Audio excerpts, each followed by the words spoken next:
Gelar juara NBA tentu merupakan sesuatu yang didambakan oleh setiap pemain. Selain mencetak momen sejarah bagi dirinya sendiri, masing-masing pemain akan mendapatkan cincin juara.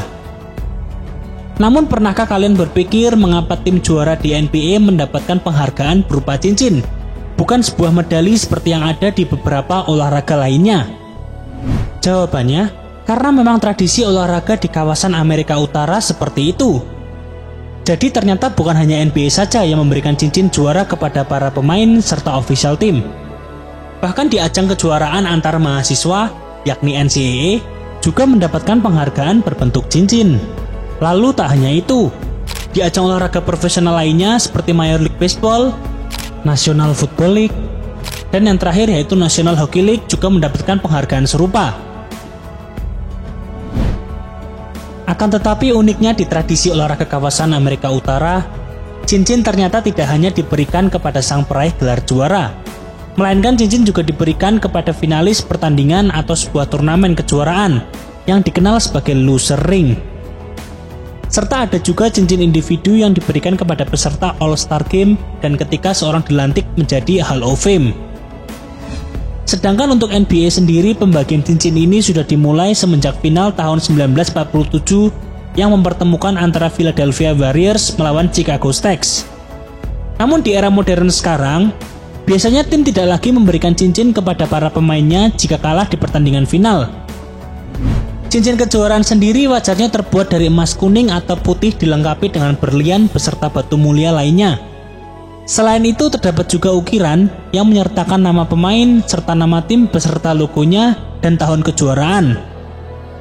Untuk pembuatan cincin ini diproduksi oleh beberapa perusahaan terkenal seperti LG Belvoir, Jostens, Baron Rings, serta Jason of Beverly Hills. Selain itu cincin ini tidak asal dibuat tanpa memiliki makna yang detail. Sebagai contoh, kita akan bahas satu cincin milik Lakers yang baru saja menjuarai NBA di tahun 2020 yang lalu. Cincin ini memiliki total 804 batu dan 15,50 karat dari berlian putih serta kuning. Sedangkan 0,95 karat lainnya menampilkan batu emetais warna ungu khas dari Lakers. Selain itu, cincin ini juga dilengkapi dengan batu 16,45 karat dan sekitar 180 gram tumpukan emas kuning 14 karat. Nah, kemudian hebatnya cincin ini seolah bercerita mengenai perjalanan Lakers di musim tersebut. Hal itu dapat terlihat dari detail-detail kecil. Yang pertama, cincin ini memiliki 17 batu emetais berwarna ungu yang ditempatkan melapisi huruf L. Hal ini melambangkan 17 gelar juara yang telah berhasil diraih oleh Lakers selama ini. Selain itu terdapat 0,95 batu emetais lainnya melambangkan bahwa sudah 95 hari yang dihabiskan Lakers dalam NBA Bubble musim 2020. Selanjutnya ada 52 titik berlian kuning untuk mewakili 52 kemenangan musim reguler milik Lakers. Selain itu di sekitar cincin juga terdapat 17 trofi yang lagi-lagi melambangkan gelar ke-17 milik Lakers. Kemudian setiap nomor pemain mengelilingi cincin itu dan di nomor tersebut memiliki ular mamba di belakangnya guna memberi penghormatan bagi Kobe Bryant yang telah meninggal akibat kecelakaan helikopter pada tanggal 26 Januari tahun 2020. Selain itu juga terdapat tulisan Leave a Legacy yang mengacu pada slogan dari Lakers selama playoff. Selanjutnya di bagian atas terdapat bagian yang dapat dilepas, dan hal ini memperlihatkan semua jersey Los Angeles Lakers yang sudah pensiun, dengan penekanan khusus pada 2 jersey pensiunan milik Kobe Bryant. Kemudian di cincin tersebut juga terdapat tulisan Unity yang berarti kesatuan disertai dengan nama lengkap setiap pemain. Berikutnya ke bagian sisi cincin terdapat rekor Lakers selama musim reguler dan juga rekor selama playoff turut ditampilkan. Ya, itu tadi beberapa detail dari cincin kejuaraan milik Lakers. Tentunya setiap cincin berbeda desainnya. Hal ini tergantung dari perjalanan tim itu sendiri. Nah, sekarang pertanyaannya muncul nih. Kira-kira siapa yang mempunyai ide untuk memberikan cincin kepada sang juara?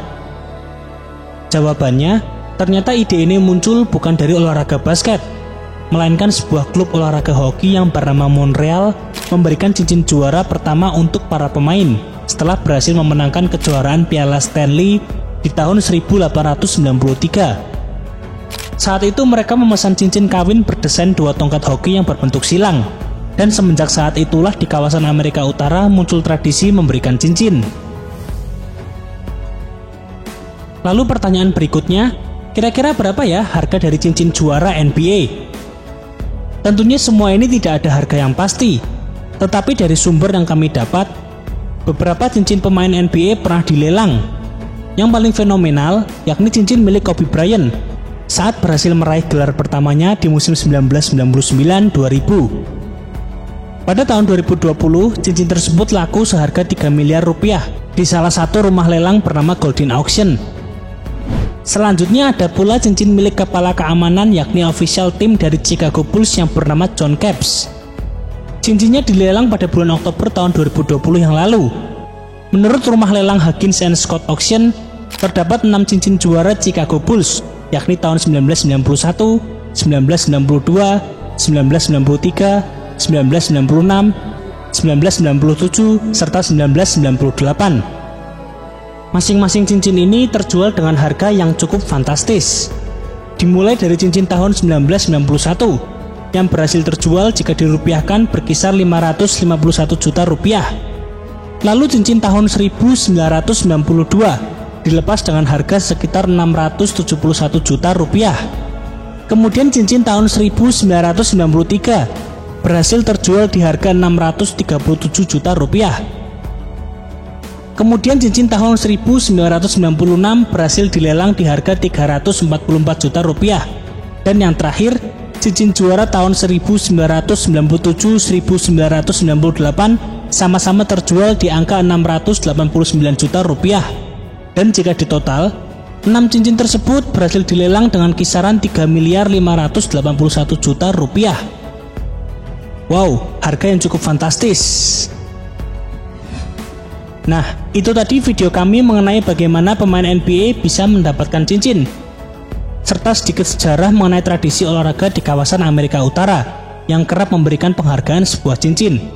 Oh ya, selanjutnya jika kalian mempunyai topik menarik mengenai sejarah unik tentang dunia basket, bisa tulis di kolom komentar ya. Terima kasih dan sampai jumpa.